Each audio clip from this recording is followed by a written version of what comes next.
After we make the list, we're going to use it along with synthetic division and the graph of the function to try and factor the polynomials and find the roots or the zeros or the x-intercepts, all those mean the same thing, of this polynomial.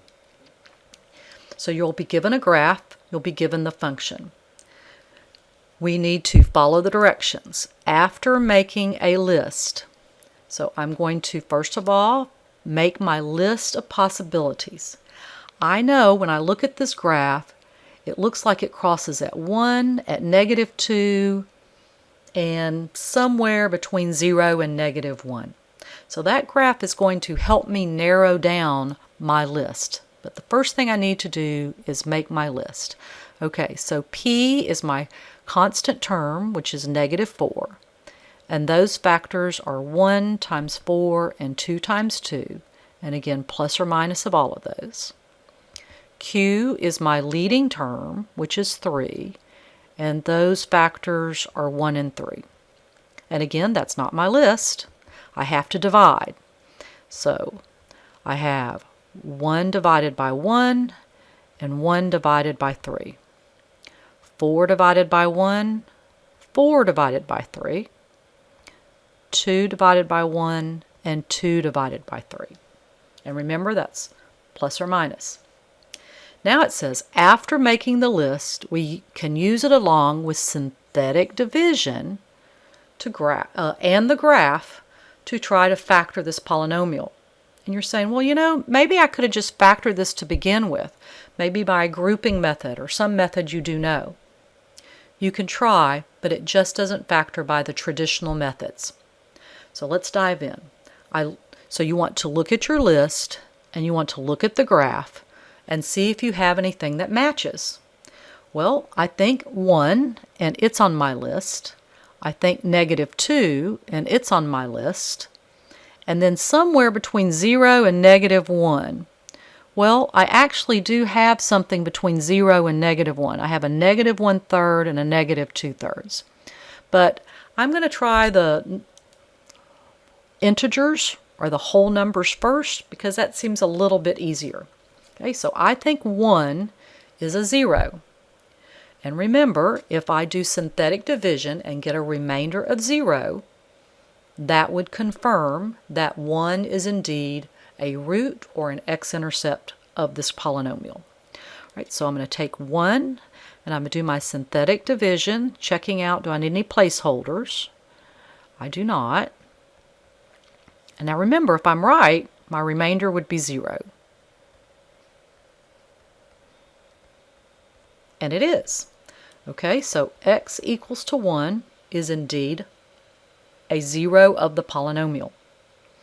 Now at this point, we've now reduced this equation to x squared. So you have a choice.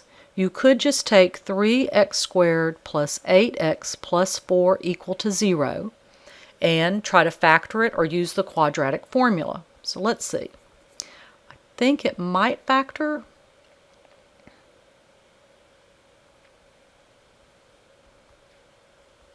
And if I set those factors equal to 0, look at there, -2 and -2/3, which were on my list. So I could be finished and said, all right, I have found all the zeros. But let's say you didn't want to factor it. Let's just say you wanted to keep dividing. Well, my next choice would probably be -2. And so I would just use these coefficients. So -2.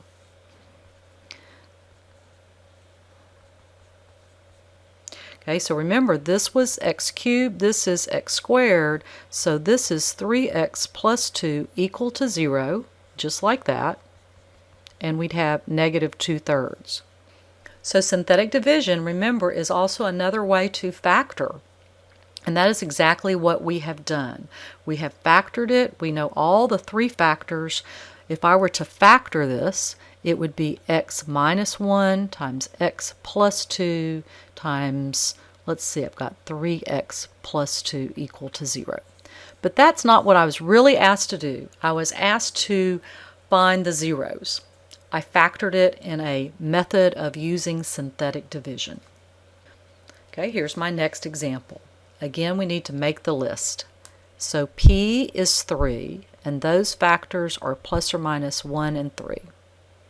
Q is 6. Those factors are 1 times 6 and 2 times 3. And here's my list. So remember, I want to divide 1 by all of those. So 1, 1/6, 1/2, 1/3. Then I need to divide 3 by all of those. And again, you could just leave that list, but I'm going to go ahead and cross out the duplicates. I know that's the same as 1. I know that's the same as 1/2. Okay, so it made my list a little bit shorter. Now I look at the graph, and it looks like it crosses the x-axis. It looks like at 1, somewhere between 0 and -1, and -3. Ooh, I missed one, and 1 right there. Because I have a 4th degree equation, I should have 4 answers. All right, so is 1 on my list? Yes, it is. Is -3 on my list? Yes, it is. And then I have some fractions, which I have lots of choices. Let's not do the fractions first. Okay, I'm going to start with 1.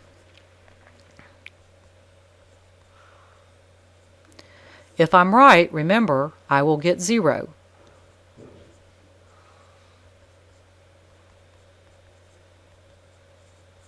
And I am. So x is equal to 1 is one answer.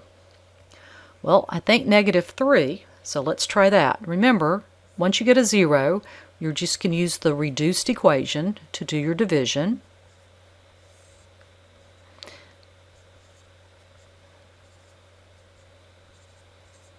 And that's a 0. So I have x is equal to -3. And so now, remember, this is x to the 4th, this is x cubed, that's x squared. So I'm going to have 6x squared minus x minus 1 is equal to 0. At this point, I could do some guessing to see what I could try between 0 and -1, like maybe -1/2. I could try between 0 and 1. That could be positive 1/3 or positive 1/2. You know, I'm just going to see if I can factor this trinomial. That might be a little bit easier for me.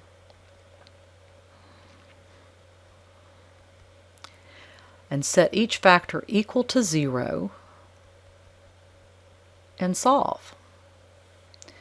So were these on my list? Yes, they were. Do they match the graph? Yes, they do. And so I have found all 4 zeros or x-intercepts of this function.